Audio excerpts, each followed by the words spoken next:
Okay. Hi, everybody. Facebook Live. Matt Hanka, President-elect, welcoming you to the Evansville Morning Rotary Club. Say hi to everybody. If you could pan to everybody. Hi. We have a really exciting program this morning, introducing Carlos Caballero and Kevin Wilson. Carlos is a MHA student. He works as account specialist for a local health service company, and he's going to share his experiences with the Marshallese community, and sort of hopefully this presentation's about expanding one's cross-cultural awareness and cross-cultural confidence.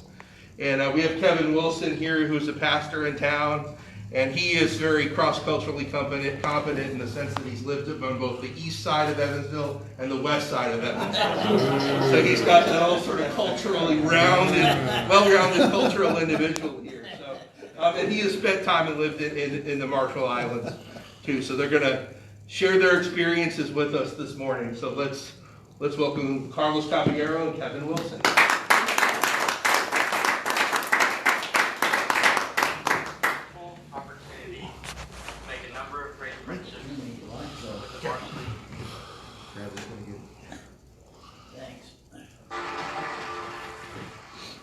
You want to tease this a little bit, Carlos? What is this?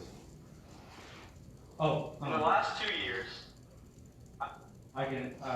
So this is the TEDx Evansville talk that I had the privilege to give, and I hope you guys get a lot out of it. And then we'll kind of discuss a little bit after the presentation that Kevin will give, and we'll kind of go into more details about the Marshallese community. Okay. I've had the wonderful opportunity to make a number of great friendships with the Marshallese people living in our community. In the time allowed, I would like to share with you the Marshallese people through my research and community engagement. So this right here is called a puni. It is actually handmade from the shells, bandana, and other types of materials from the Marshall Islands. And it is worn at special events, such as this one. It represents respect, it represents honor and authority, and it represents the Marshall Island way. And I would like for you to wear it and share with you the Marshallese respect to you.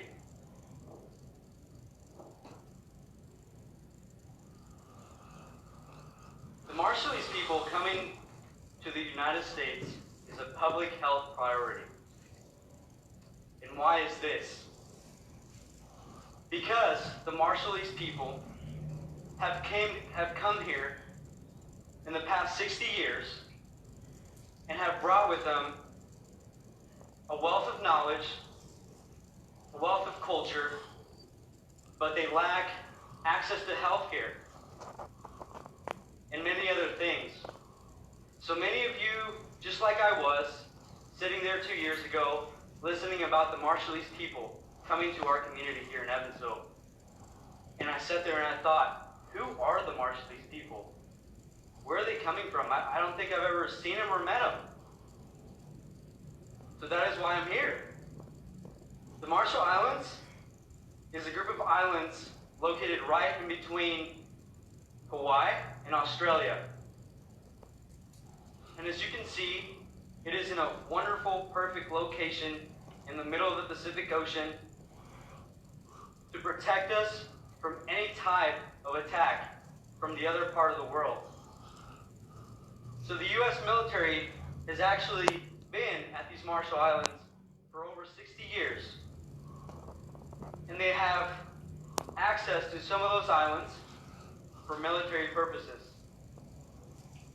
The Compact of Free Association Treaty, signed in 1986, allowed the Marshallese people to come to our country, to the United States, without a visa, be able to live here, work here, go to school here, as they please, without a visa. They pay federal taxes, but they cannot, in very rare situations, they can get Medicaid and Medicare, but almost always it is impossible.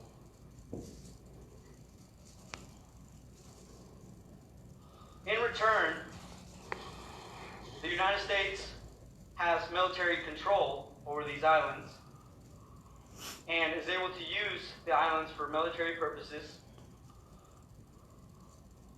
During World War II, the U.S. military forces used the Marshall Islands for nuclear testing. 67 nuclear bombs were tested, to be exact. And one of those was named Bravo, and it was 1,000 times stronger than the bomb dropped in Hiroshima, Japan in World War II. So something that happened 60 years ago, they're still dealing with ramifications from that. The radiation has caused a tremendous change and increase in cancer. The people that I've talked to from the Marshall Islands have said it is pretty normal to see young kids walking around with thyroid tumors and different types of skin cancer still till this day. Could you imagine back when it was closer to the radiation? Not only that, but this community has one of the highest risks of type 2 diabetes in the world. And why is this? Because of the radiation, it has contaminated and changed the vegetation and the natural resources from the island that the people grew up on. Their diets changed and went from fresh island food from the ocean, from the ground, to processed and canned food being shipped by the United States. Additionally, the Marshallese people were asked to move from their islands to other islands and be relocated so that the military could be stationed and do their work. And this has caused a great deal of overpopulation in the islands. Overpopulation sometimes means that there's not as many resources for you. So that is why they have begun to come to the United States in very rapid numbers.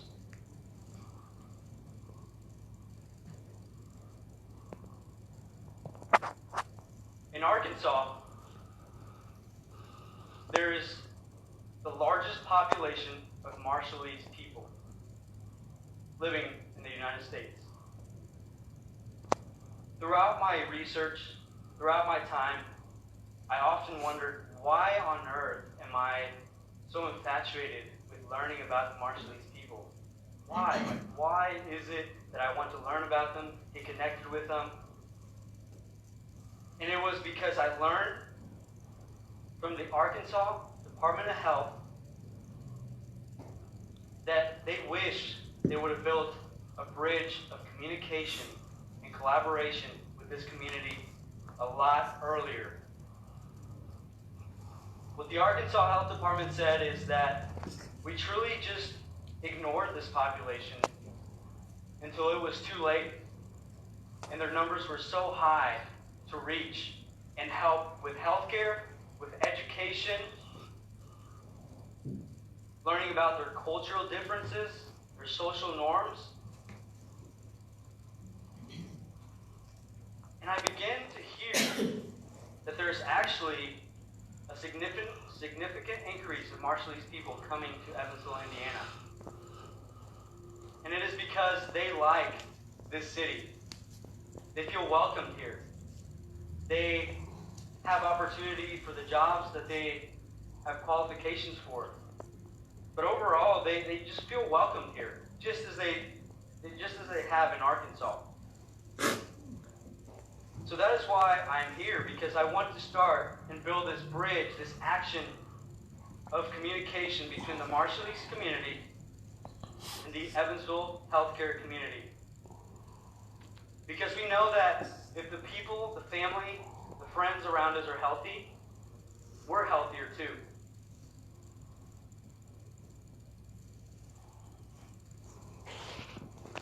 The Marshallese asked me to meet with Mayor Winnicky from Evansville and be a voice for them. At first, I was a little bit afraid to be their voice because I thought maybe my points would not be the points that they would want, therefore their voice would not be heard. But I think overall, the mayor noticed that the Marshallese people are eager to become a part of our community. They're eager to share, but also become ingrained in our community. I was also invited to a Marshallese party. This is actually a 1-year-old's birthday party, and it was unlike any 1-year-old birthday party I've ever been to. There was over 500 Marshallese people there for this 1-year-old's birthday party. That is how well communicated they are, how well their community communicates. Turning 1 for the Marshallese is the most important birthday of all. Just like in the American culture, like turning 16, like sweet 16, or in the Mexican culture, being a quinceañera, sweet 15, it is a big deal. And that is why people flew in from all over the country, even Hawaii, just for this birthday party, just to be a part of this birthday party. I also learned that because turning 1 is so special, the reason why turning 1 is so special, it is because in the Marshallese history and culture, they know that if you make it to 1, you have a higher possibility of survival. I also learned about island time. In the American culture, if you were to say, Carlos, I'm having a birthday party and it starts at 7 o'clock, I would most likely get ready around 6 and arrive to the birthday party around 6:50, 7 o'clock, right? At this Marshallese party on island time, they told me to arrive at 7. I didn't see anybody there until 9. The party didn't begin until 9:30. One of the most amazing things that I learned and I appreciated was that you don't bring a birthday gift or a card to this party. You bring a little bit of cash. And what happens is everybody turns on music, starts dancing these Marshall Island songs, and we all line up. So if you can imagine 500 Marshallese from across the world lining up, and then there's me, Carlos. I had a little bit of cash, and I walked by a little bit more, a little bit of dancing going on. I tried to make some moves like them. And all of a sudden, as I get closer to the finish, there's the baby that's turning 1, and a basket right beside, full of money. So I drop the money, look at the baby, smile at it, appreciate it, and I shook the hands of the parents, thanked them for the birthday party, and then I moved on. Ahora les quiero explicar esta plática en español, para que ustedes me entiendan y sepan de lo que estoy hablando. I may have lost some of you there, and that is what the Marshallese feel when they arrive. They feel lost, they're not sure, but they're eager to learn English, to perfect their English language, and be a part of our community. I truly learned throughout this research community engagement the importance of building relationships with the foundation of trust if you want to create change. So I wasn't getting anywhere with this Marshallese community until I found Linest, one of the Marshallese leaders here in this community. He's holding his grandson at his birthday party. Becoming friends with him has allowed me to break through that barrier of language difference, cultural difference, of social norms, and helping them know that there is places out there for healthcare, for different education, for different things that they want to be involved and be a part of. This has truly been an amazing, amazing privilege. And today, I get to be a voice for the Marshallese. But from this day forward, you all get to be a voice for the Marshallese. Thank you.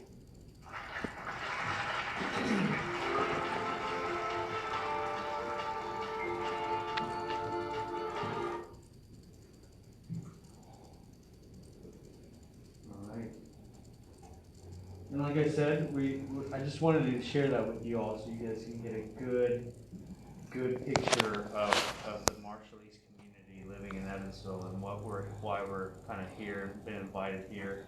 Now I'm going to kind of turn it over to Kevin. He's, just to give a little bit of a background on how I got connected with this.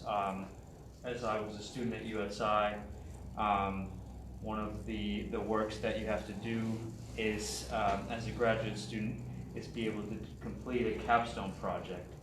And one of the things that, how my capstone project kind of got started was I paid a visit to the Vanderbilt County Health Department, and I kind of asked them, what are some of your main needs? And they illustrated the Marshallese community is a growing community in Evansville, and they have a lot of, the Vanderbilt County Health Department basically has a lot of trouble connecting with this community and being able to help educate them on how they can get connected to healthcare, appropriate healthcare. And so I'll touch more about that after Kevin's finished too. But my side is more of like a healthcare access kind of solution. I was looking for how we can build that bridge of collaboration and communication with the Marshallese community early on, so that when their numbers are greater, they're a lot easier to reach.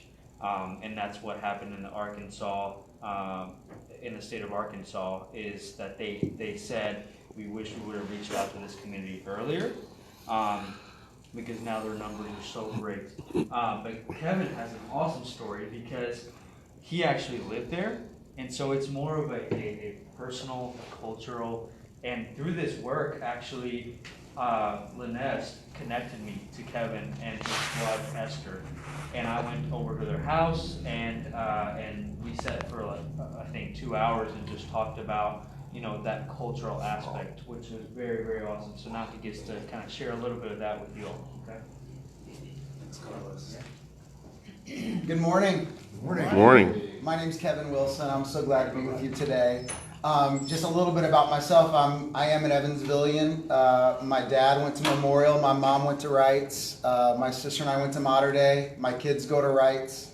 My best friend is a principal at Dexter. So I love this city. I love this community. My wife and I are both teachers by trade. She teaches at T-Couple. I taught high school English for several years before going into full-time ministry. I did my Master of Divinity and Doctorate of Ministry at Gordon Conwell in Boston.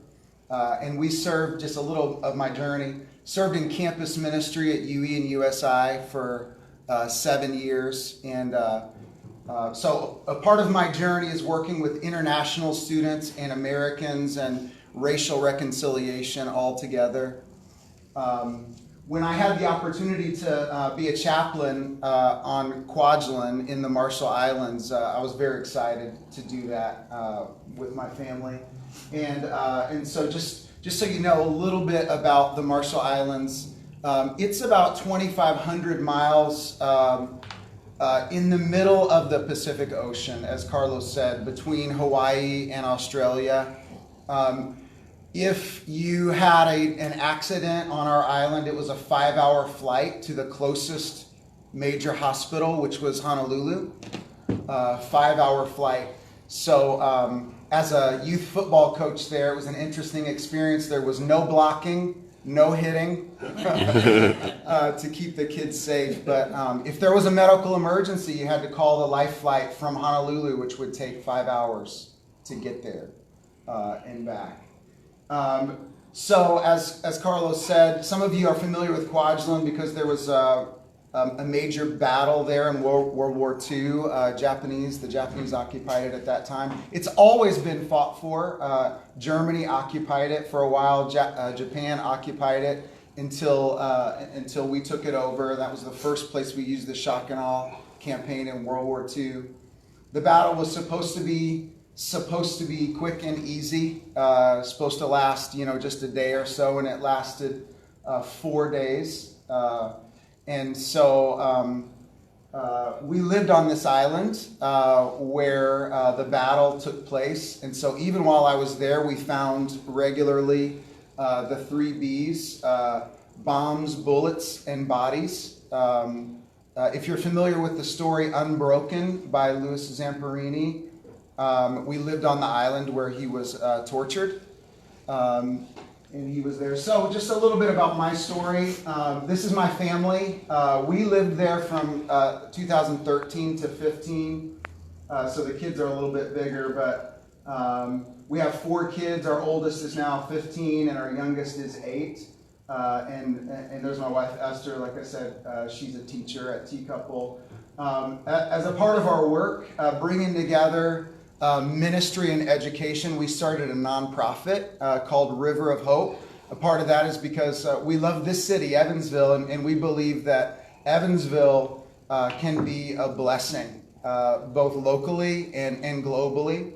And so we coach workers in various things. In the Christian world, we coach missionaries to get on the field and to stay there. We coach people in cross-cultural education.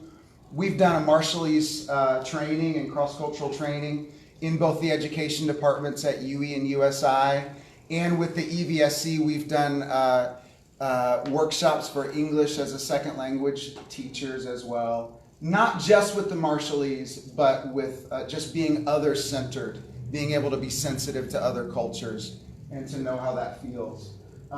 When we got to Evansville, we first became aware of this need actually through one of our friends who's a teacher at Bosse, Leah Coleman. And Leah and Frank are good longtime friends of ours. And Leah said to us, there's a high suicide rate of Marshallese kids. And we were just dumbfounded by that because in the Marshall Islands, kids don't commit suicide. I mean, they do not kill themselves. It's just not a part of their culture. And so upon further investigation, we just said, why is this happening and how can we help?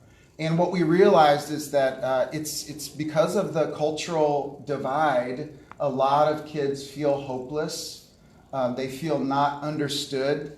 And especially white American culture often assumes they're Latino or assumes they're lazy or assumes they're not intelligent. And so that's where we really got interested in just helping build bridges toward this end. So let's see. I'll go to this picture here. The Marshall Islands, it is just north of the equator. It's very hot there. Basically, you get used to the heat. Basically, every day it's about a high of 100 and a low of 90 all year, and you get used to it. One of the challenges is that there are no cars on our island, so you ride bikes everywhere. So you just get used to riding your bike everywhere and fighting against the wind. Literally, you can go, if you're with the wind, 15 minutes one way, and it'll take an hour to go against the wind coming back. Very strong wind. The Marshall Islands it consists of 29 atolls, which are groups of islands. Basically, at the bottom of the ocean, about 15,000 feet, there are volcanoes that are huge. And islands are composed of the coral reef that's growing around the rims of these volcano heads. So the atoll that we lived on is called Kwajalein, which is in the middle. It's kind of in the shape of Florida here. And we lived on the island that was at the bottom here called Kwajalein Island, right next to Ebi. Just to give you an idea, so on our island, as Carlos said, our government actually leases that atoll for about $6 billion a year because of its strategic location for ballistic missile testing and radars, and some of the GPS things are run from that area. So the government pays the Marshall Islands $6 billion a year. Yes, yeah, the U.S. government. And there are Army, Navy personnel that are there to protect the engineers. Basically, the radar engineers are highly strategic there. And so, in order to have those families, a part of the contract is they hire one priest and one pastor to work there. To quote unquote provide religious services and to help keep people from going crazy when they're on an island. And people do get island fever and literally sit and watch the airplanes come and go, hoping they can leave at some point. I mean, it's a tropical paradise, but there are still, anywhere there's humanity, there are challenges, as you can imagine. So I served as a pastor there for 2 years of Army, Navy personnel, contractors, and Marshallese people. It was such a great privilege to build those bridges. And I first went there thinking, we Americans have so much to offer these people. And what I learned in the next 6 months or so was, no, we have so much to learn from the Marshallese about joy and contentment and relationships. And it was a great learning process for me and bridge building process for me. I'll show you here a picture of the island. This is Kwajalein that we lived on. This is Kwajalein Island. You'll see this airstrip right here, which is one of the reasons it's so strategic. Most islands are too small for large aircraft to land on, but so there are 1,500 people that live on this island. And just to show you what an atoll is, so this is the island that comes above the water here, but you'll see the coral reef that goes in a circle. And so there are about 100 of these islands that make up the Kwajalein Atoll. And this little island is called Little Buffalo, and it has a total of one person that lives on that island. One person that lives on that island. So there are 1,500 people that live on the island of Kwajalein, about 700 Marshallese. And right next door is Ebi. That's about the same size as Kwajalein, a little bit smaller, and 15,000 Marshallese live on Ebi.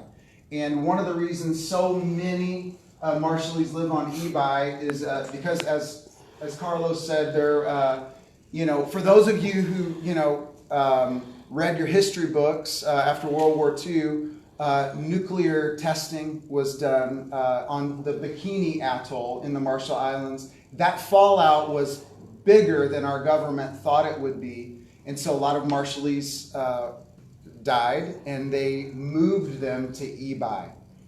And so the Marshallese that live on Ebi, most of them work for Americans, come to the island of Kwajalein and,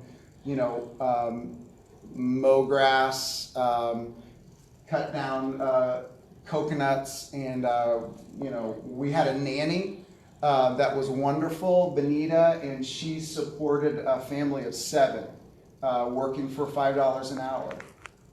For us, and she's just a part of our family, just a beautiful, wonderful, wonderful part of our family. So is Ebi not on this picture? Is Ebi in that right corner? Yep, Ebi is up here. Okay, Ebi is up there. It's just a few years ago, it was the 5th most densely populated place on Earth. It's 15,000 people that live on the size of a golf course. So they actually sleep in shifts because there's not enough space for everybody to sleep at night. And some of the most gracious, wonderful people, peaceful people, never felt afraid. I mean, we went to Ebi 3 times a week and built bridges with so many people. And actually, we were blessed to start a sort of a big brother, big sister sponsorship program to send kids to school, because every day there are roughly 2,000 children just on the street, because the public school is filled and the Catholic and private schools cost money.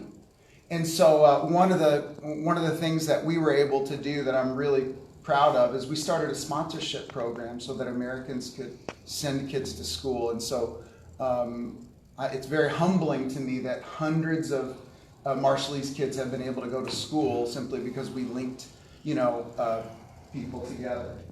And feel free to ask questions at any point. But. Well, at $6 billion for 15,000 people, we're talking $75,000 a person. Why in the world can't they provide more for them? Okay, so this is a great question that's connected very much to their culture. So the money, the money that we give them, and this is why living on Kwajalein, a lot of Americans didn't want to go to Ebi, didn't want to help when we did service projects and things, because they're frustrated with the Marshallese have a caste system in which there's royalty, landowners, and then everybody else that are the lower class. And the royalty and landowners get the money, and the majority of them actually just go live on the big island of Hawaii. And so the money that could go to improve their schools and their hospitals actually just goes to make the top class wealthier and more powerful. And so it's really frustrating for people that say they've got the money, they're just not using it to build their schools and their hospitals. And so I live in that tension of can't do anything about that. I want to help. I want to focus on the children and what we can help them with. But there is plenty of money, but it's not being used well by the people that are on top, that have power. Just a couple things. The resources are amazing. We actually, with the science teacher at the school, we were at the point where we had the Discovery Channel Shark Week that was going to come to Kwajalein, because scuba diving is so amazing there. I did become an advanced scuba diver there, but these are nurse sharks. Oh, but Shark Week didn't end up coming, and I'm still good friends with the commanding colonel who was there, because it's such a safety issue that it's such a government priority to protect that location. You can't go there unless you have clearance. You can't, even if you're going to visit a family member or friend who's there, you have to have a full background check yourself and have clearance and everything else, just because it's such a strategic location for the radars and ballistic missile testing, which is all public knowledge. So it's so clear. You can literally scuba dive every day in 84-degree water. Question? What language do they speak? So they speak Marshallese, however, most of them speak English. What dialect is it closer to? I don't know how I would describe it. Could you answer that question, Carlos? I will say it wasn't a written language until World War II, when an American missionary, her last name is Wilson, who was fluent in Japanese, Marshallese, and English, was able to put it into writing. I will say the most important word in Marshallese, which you can use if you meet a Marshallese person, is yakwe, yakwe, or they'll say yakwe, yakwe, which is a hello greeting or a respectful greeting. It literally means I rainbow you. I mean, just to tell you how beautiful their culture is. I mean, they greet one another by saying, "I rainbow you." Well, how easily do they speak English? I'll say this. Every time I was on the island, there was a translator with me if I spoke or taught. But most people in the Marshall Islands speak English. I mean, they have a unique relationship with the United States. They actually joined the military at a higher rate than American citizens in the continental United States. And so I will say there's some tension because of healthcare reasons and because China is trying to woo them into a relationship with them. So in some ways there's tension with the United States, but historically, I mean, they love American culture and speak English. Most people speak English. How do we meet them? How do you meet them? That's a great question. I would say the easiest way to meet Marshallese people in Evansville is to connect with them at Wesselman Park. Actually, Wesselman Park has become an important meeting place for them. When the weather is nice, on weekends, you may find 500 to 800 Marshallese people. And there are roughly 2,000 Marshallese people that live in Evansville. Carlos tried to invite some folks from the community and couldn't make it. So Wesselman Park is a meeting place. Most Marshallese people have settled on the southeast side of Evansville. But if you go to Wesselman Park, you'll see cooking out. They'll be cooking out. There will be men playing basketball. Now, pickup basketball for the Marshallese is very serious. It will be 5-on-5 with uniforms, and there will be an announcer. It's very serious, and if you want to build a bridge with them, talking about NBA, talking about professional basketball. Now, I will say one thing, it's very interesting to me. We played basketball with Marshallese people, and it's a different culture. It's a different way of playing. They may have a wide open shot, but they'd much rather make a behind the back pass, and we couldn't figure out why. And then the thought occurred to us, because they don't watch full basketball games like people in American culture do. They watch highlights. And so basketball to them is highlights. It's slam dunks, it's awesome passes, and it's a beautiful, unique culture. Now, to connect with women, and it is very much, it would be inappropriate for a man to pursue connecting with a woman and vice versa. But they made these dresses. These are my wife's and kids' dresses. This is an inside informal dress that they would wear. So these kind of things, interesting about their culture, it's communal. So an entire family will wear the same design somewhere, but every family will have something unique. And then, as Carlos shared, I've got some shell lays here that they have handmade, if you want to look at these. So just beautiful, creative culture. I'll share just a few more pictures here. Okay. So what's their form of government?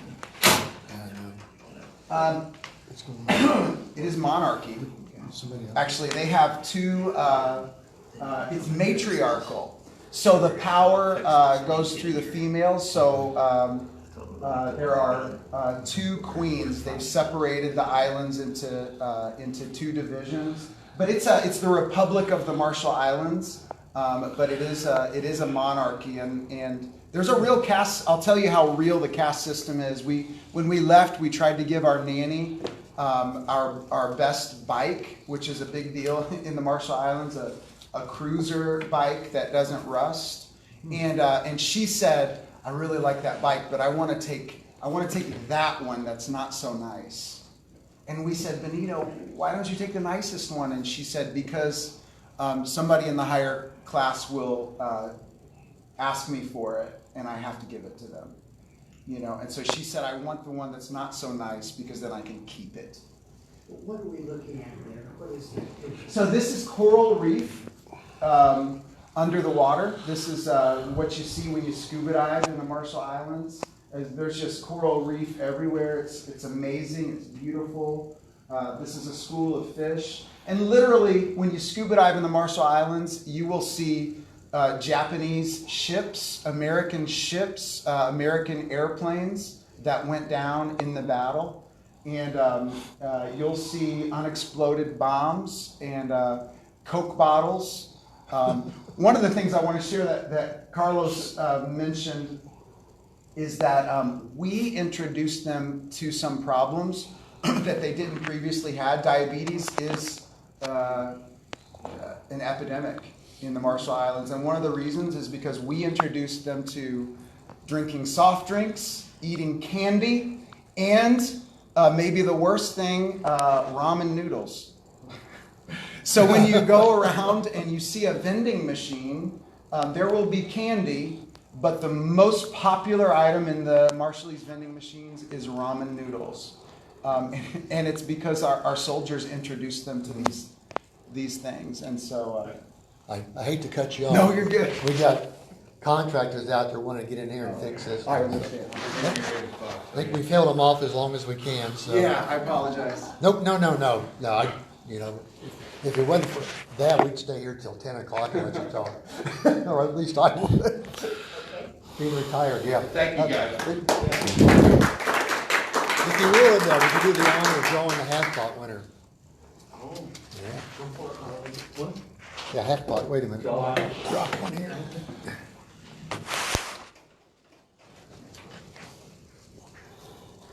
Just read off the last three if you would. Okay. 259. 259. 259. Hey, all right. Yes. Oh, I got you, like, hang on. Oh, no problem, we were able to kind of. We'll be here in the next, Okay. 15, 20 minutes. You're looking for the 9 page. There is $226. Ooh. Serious money. Let's hurry up, there went in. 10 heart. Yeah, Oh, sorry. Sorry. All right, the Happy Jar. Another actually great presentation. Thank you, Matt. No problem, thank you. Thanks for coming, guys, great presentation, and thanks for a good crowd, good attendance this morning, thank you. That was great, guys. I tell you what, I learned a lot today. My God. I agree. Really enjoyed it. Thank you. Thank you. My daughter-in-law works for a school system in southern part of Indianapolis, Southport area, Big Marshall, Lee's community. Oh, Learned yeah. her, she's a speech and language pathologist. Yeah. Works here around. I don't know how much time we got or anything, but do you guys have any questions or anything? Let's finish this. Is there a And, place to read, like, research and all this stuff, like your guys' material or what you guys are trying to do around here? I mean, obviously that's the point, right? Is there like do you have like a social media, like, or a website or anything? I don't. One of the main things that I wanted to make sure that happened after I did this TED Talk was to make sure that there was like a annual health clinic, Yeah. and thankfully some of my colleagues and friends were able to talk with ECHO and Vanderbilt County and start that, where they have an annual healthcare clinic that helps educate on diabetes, that helps educate on women's health, that helps that. But I don't have any type of website where I continue this. I just stay in touch with them. Yeah. And I'll say for me, I have business cards, but I love to have coffee with people. So I'd love to get together with you if you have any questions. River of Hope. If you look up River of Hope, or I can give you a card. Love to answer any questions or share more. okay. Great. The program is so informative. Thank you. Okay, I want to have to be here and learn about the sculpture. A wonderful program, and I also went to Monterey. All All right. right. Thank you for the information and we'll be in contact for you guys to come to Bossy, as the southeast side is where those students are. Yes. Okay. All right, well, if everybody will stand. That would be we'll do the four-way test and adjourn. Please join me